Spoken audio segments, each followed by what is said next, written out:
आ जाओ।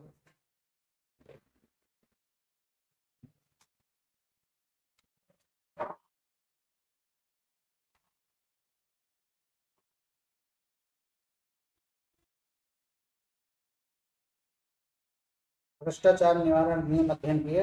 यस। अभियुक्त सक्षम गवाह हो सकता है? यस। धारा 21 में है। 21। यस। आईपीसी में भी हो सकता है अभियुक्त सक्षम गवाह?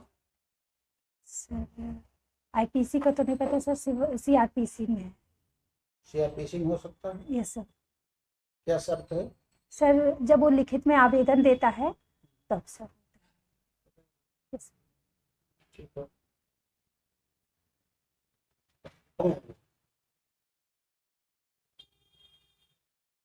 दहेज प्रतिषेध अधिनियम जी। के अंतर्गत यस। दहेज लेना और देना दोनों अपराध। यस। दहेज लेने को अपराध कर रहे हैं, देने को दोनों को क्यों अपराध कर रहे हैं? एक करें सर दोनों क्यों कर रहे हैं? क्योंकि सर ये सामाजिक अपराध है और दो जब लेना देना हो रहा है तो म्यूचुअल कंसेंट से हो रहा है दोनों की, इसलिए सर दोनों लोग बराबर के हैं, दोषी होंगे इसलिए। आग लगाने वाला दोषी है कि माचिस की तीली जलाकर उसको देने वाला दोषी है? सर दुष्प्रेरित तो किया, अगर उसको मतलब सहायता तो प्रदान करे सर, वो इनकार कर सकते हैं कि नहीं हम नहीं देंगे। चलिए दहेज मृत्यु की परिभाषा देखिए। सर जब किसी स्त्री की मृत्यु शारीरिक दाह या सामान्य परिस्थितियों से अन्यथा विवाह के 7 वर्ष के भीतर हो जाती है, तो अगर ये पता चलता है कि उसको ऐसी मृत्यु के पहले किसी दहेज के लिए या किसी अन्य चीज की मांग के लिए शारीरिक प्रताड़ना दी गई थी या फिर उसे तंग किया गया था, परेशान किया गया था, जिसके उपरांत उसकी मृत्यु हुई, तो ऐसी मृत्यु को दहेज मृत्यु माना जाएगा सर।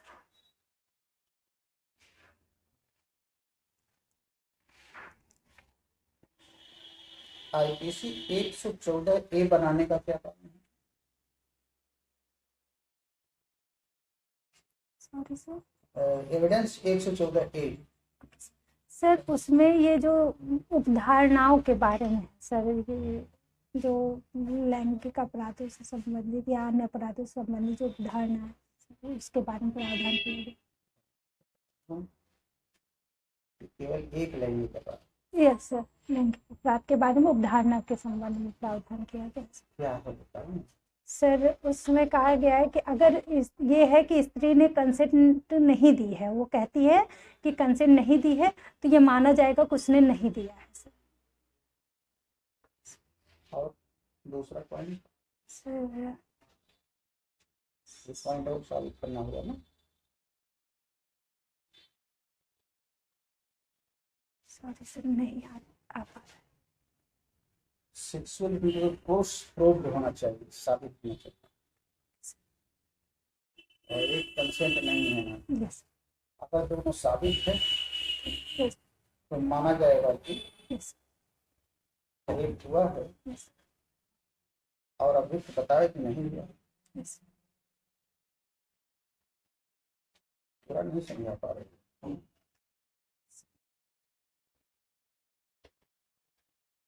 ये धारा बाद में बनी होगी? Yes sir. यस क्या जानते हो कि किस केस के बाद इस धारा बनाने की जरूरत पड़ी? सर, जस्टिस JS वर्मा समिति की सिफारिश पे ये बनी है, और सर जो ये दिल्ली रेप कांड हुआ था उसके बाद निर्भया सर, निर्भया कांड। मतलब 2013 में इसको जोड़ रही है। यस। तुम्हारी पैदा होने के पहले की है। Sorry sir. ठीक है।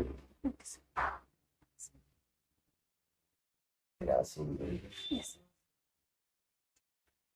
पकड़ा कोई केस आई होगी, उस केस में समस्या आई होगी। यस सर, मथुरा रेप कांड। मथुरा रेप कांड 2013 का है। सॉरी सर, याद नहीं आ रहा, मथुरा रेप कांड का है। यस यस यस उसी के बाद होगा। यस।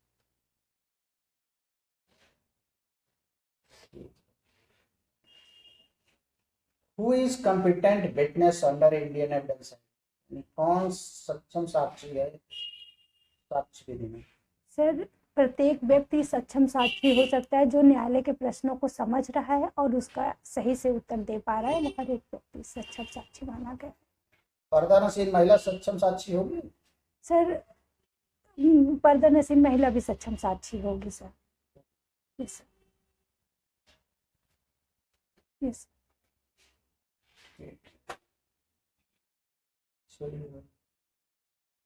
कौन सक्षम साक्षी नहीं है? सर, ऐसा व्यक्ति जो नहीं समझ पा रहा है या बहुत छोटा है, आयु में बहुत छोटा है, या बहुत ज़्यादा उम्र में बड़ा है, या कोई शारीरिक मानसिक रोग के कारण सवालों को नहीं समझ पा रहा है, तो फिर ऐसे व्यक्ति को अच्छा माना गया है। अभियुक्त क्या सक्षम साक्षी है? Yes sir. एविडेंस में? Yes sir. कहाँ पे है? अभियुक्त व्यक्ति स्वयं सक्षम सर। एविडेंस में कहाँ? 108 सॉरी सर, 133 क्या है सर? सहअपराधी के बारे में। बोलिए क्या है इसमें? सहअपराधी वह व्यक्ति होता है जो अन्य व्यक्तियों के साथ मिलकर। इसके अंदर है क्या 133 में? सहअपराधी के बारे में प्रोविजन बताओ सर, जो अन्य व्यक्तियों के साथ मिलकर अपराध करता है और हाँ यस, और उसके बाद जब उसको धारा 306 के तहत क्षमादान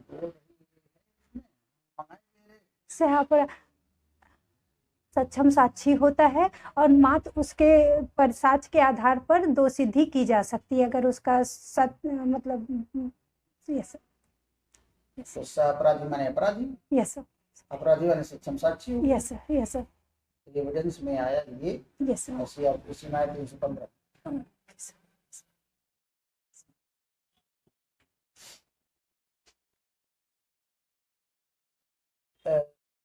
तुम अगर न्यायालय में साक्षी बनती हो, तुम खुद न्यायालय में साक्षी बनती हो, 89, 90, 10, 20, 35 साल।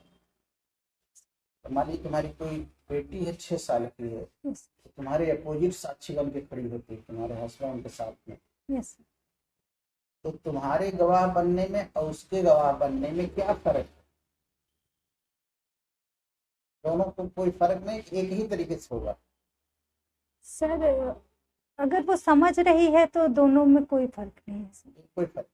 अगर वो समझ रही, उत्तर दे रही, पा रही है अच्छे से जो तथ्य पूछे जा रहे हैं, तो सर कोई दिक्कत नहीं सर। तुम झूठ बोलोगे तो मार खाओगे, और झूठ बोलकर भी मार नहीं खाएगी। Okay sir. क्या सही? यस न्यायालय में गलत भी बोल सकते? यस सर, मिथ्या साक्ष्य। No yes sir. बिना एफिडेविट पे है वो। Okay sir. उसका एविडेंस बिना एफिडेविट पे होगा। Okay sir. Because that is below 7 year. Yes. उसमें एक एज है, तुम्हारा एफिडेविट पे होगा। यस। तो उसका फायदा ले लेगी। Yes sir. तो कैसे सेम होगा? सॉरी सर, नहीं पता था। ये रहे ना, छोटे बच्चों को शपथ नहीं दिलाई जाती, ये सुनी होगी? Yes sir. नहीं जानती? छोटे बच्चों को शपथ नहीं दिलाई जाती है। पॉक्सो एक्ट में बच्चों को, छोटे छोटे हैं उनको शपथ नहीं दिलाई जाती है। Yes sir. क्योंकि वो बच्ची शपथ का मतलब नहीं जानती। यस।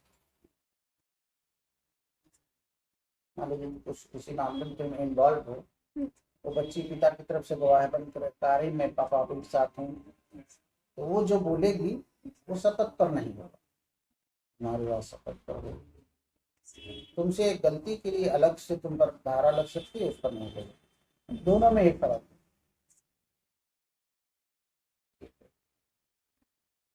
है। तुम्हारा अच्छा। सूचक प्रश्न किसे कहते हैं? सूचक प्रश्न के बारे में प्रावधान साक्ष्य अधिनियम की धारा 141 में किया गया है। सूचक प्रश्न वह प्रश्न होते हैं जो उस उत्तर को सुझाते हैं जिसको पाने वाला व्यक्ति पाना चाहता है। अब एक सवाल तुम्हारे सामने तगड़ा आ रहा है। जैसे तगड़ा ये आ रहा है कि न्यायालय में एक गवाह खड़ा हुआ है और वह गवाह तुम्हारा है, सरकारी वकील हो वो Yes. तुम्हारा ही गवाह है। Yes sir. गवाह से बार बार पूछा जा रहा है, गवाह बिल्कुल चुप है, बोल ही नहीं रहा। यस तुम सरकारी वकील हो, गवाह लेके तुम आई हो। यस जज साहब पूछ रहे हैं वकील साहब क्या किया जाए, तो पूछ रहे हैं क्या किया जाए, आपका गवाह बिल्कुल चुप है, कुछ बोल नहीं रहा, क्या किया जाए, तो क्या सलाह दोगे? सर, उस ऐसे गवाह को जो नहीं बोल रहा है या बोलने का इच्छुक नहीं है, उसको साक्ष्य अधिनियम की धारा 154 के तहत पक्षद्रोही साक्षी घोषित करवा सकते हैं हम न्यायालय से, और उसकी ऐसे परीक्षा कर ली जाएगी जैसे प्रतिपक्षी जो करता है वैसे। अगर बोले नहीं, सर अगर चुप रहेगा तो उसको पक्षद्रोही मान लेंगे? सर, या तो बोल नहीं रहा है तो इसका मतलब वो बोलने का इच्छुक नहीं है सर।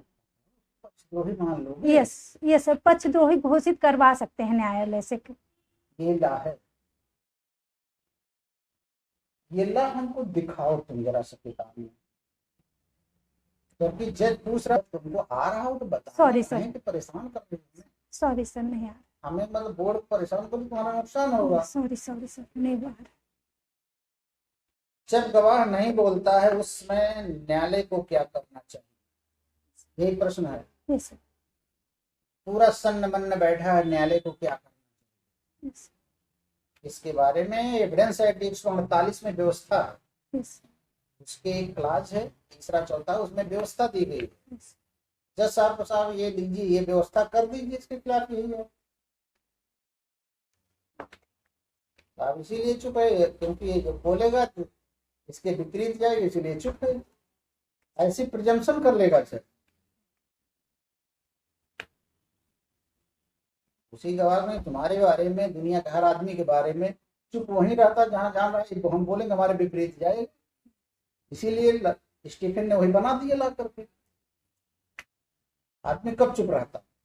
जब वो फंस सकता है अपराध में। फंस सकता है, जानता है इसमें हमारा दिक्कत हो सकता है, यस सर। तो वही मान लिया स्टीफन ने 148 में।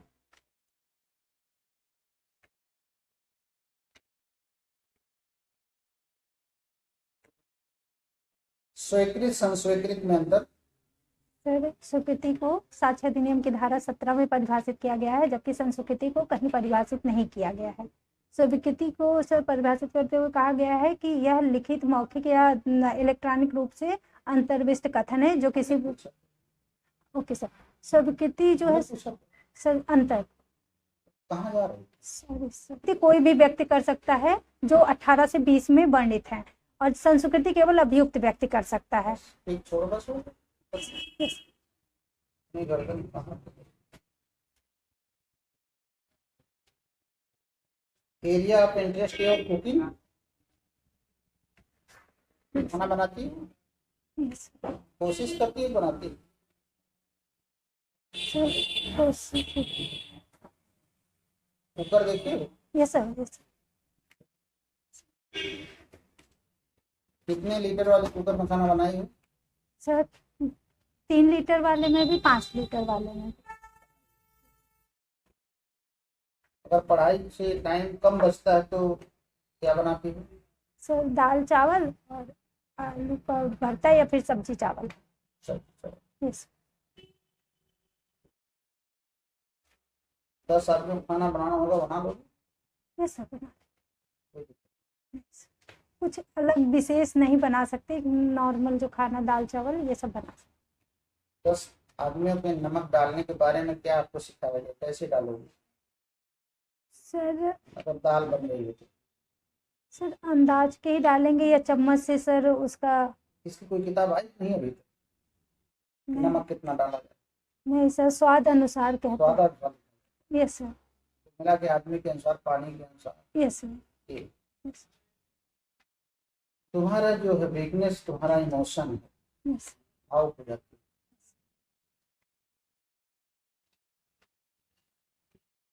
तो पटना आयोग में भाव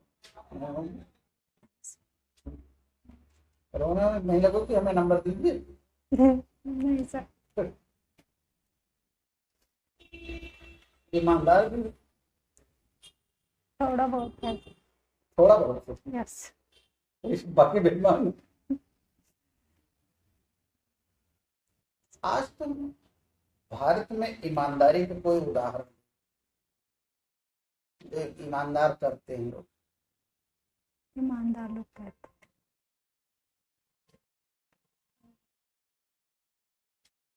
एक बहू अपने सास के प्रति ईमानदार है, कैसे टेस्ट किया जाए?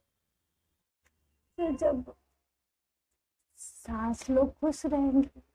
अब एक सवाल थोड़ा सा अलग तरीके का है। एक बहू अपने सास के प्रति ईमानदार है, यस एक चेला अपने गुरु के प्रति ईमानदार है, एक बेटा अपने बाप के प्रति ईमानदार है, इसका पैमाना कैसे तय किया जाए? कोई एग्जाम्पल दे सकता हो?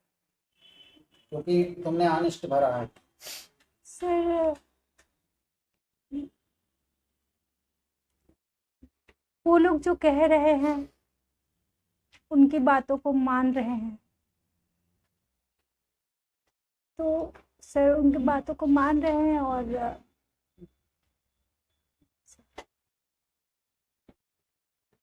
तुम्हारे बताने में ईमानदारी नहीं झलक रही, कॉन्फिडेंस में नहीं है।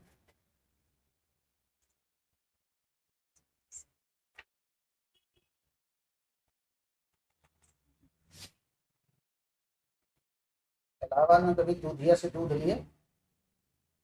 हाँ कर सर, दूधिया जब दूध देता है थोड़ा कम महंगा था, चम्मच और दे सर, देता है, हाँ लीटर में देता है। जो भी लोगी थोड़ा सा जा- पूरा डाल देता है, यस सर, ताकि मुझे ऊपर भी जाना है तो गंगा जी मिला रजिस्टर दे देता। ऑनेस्टी भारत की संस्कृति। सब्जी वाला मूंगफली, सब्जी वाला मटर तोड़, एक मटर उठा के डाल, जो कहावत होती सोना तोड़ रहे हो क्या? सास बहू की ईमानदारी के बच्चे हैं, उनके द्वारा दिए गए काम को करने के बाद उनको इन्फॉर्म कर दो, जो मैंने आपने दिया तो मैंने कर दिया, बिना किए हुए अगर बताए हुए आप गए, इसका मतलब फिर उनके लिए आप ठीक नहीं है। क्या सही है? हाँ जो कहती अभी है अभी उनका ज्यादा रोल नहीं है आपको ज्यादा, नहीं। लेकिन ये जान लो, यही हर चीज में लागू है। अगर आपको कोई काम दिया गया है, उस काम को करने के बाद उस काम को अपने बॉस के पास सौंप दीजिए, नीचे मैंने पूरा काम कर दीजिए, आप इसको ओके करिए, मैं जाऊं, तो फिर वही ईमानदारी है। लेकिन इस काम में छोड़ करके जाना बेईमानी है। इसमें से कौन तुम्हारी ईमानदारी? चोरी 378 आईपीसी वाला कि ये वाला? तो इस ऑनेस्टी का क्या मतलब?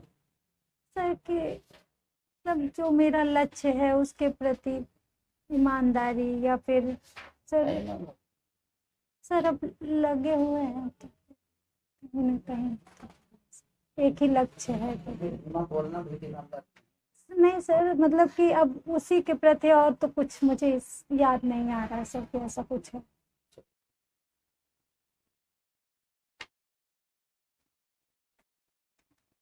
ईमानदारी का मतलब है मैं अपना 100% हर काम में देती हूँ। समझे नहीं? यस इसका मतलब समझी? यस सर, अपना हर काम में 100% देती, मेरे ऊपर कोई उंगली ना उठा सके। लेकिन लिखा तुमने तो तुमको भी जानना पड़ेगा ईमान ऑनेस्टी क्या है। यस 100% देने का मतलब हर चीज तरफ से हमें देखभाल करके अपने काम को करते, बिना विचारे जो करे सो पाछे पछताए, काम बिगाड़ उसी का एक ही लाइन में इस अनिष्टि का है कि मैं अपने काम में 100% दे, 100% देने का मतलब जितना मुझको करना मैं पूरा करते हूँ, उसके बाद भाग पर छोड़।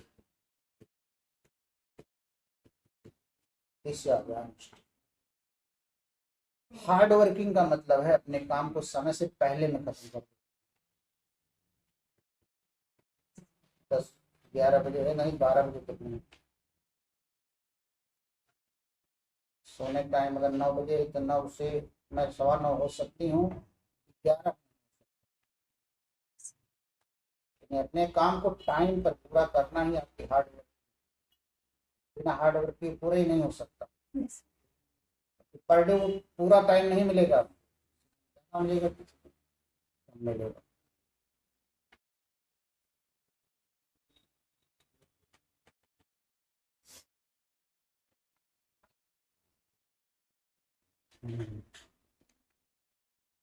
वैवाहिक अपराध किसे कहते हैं?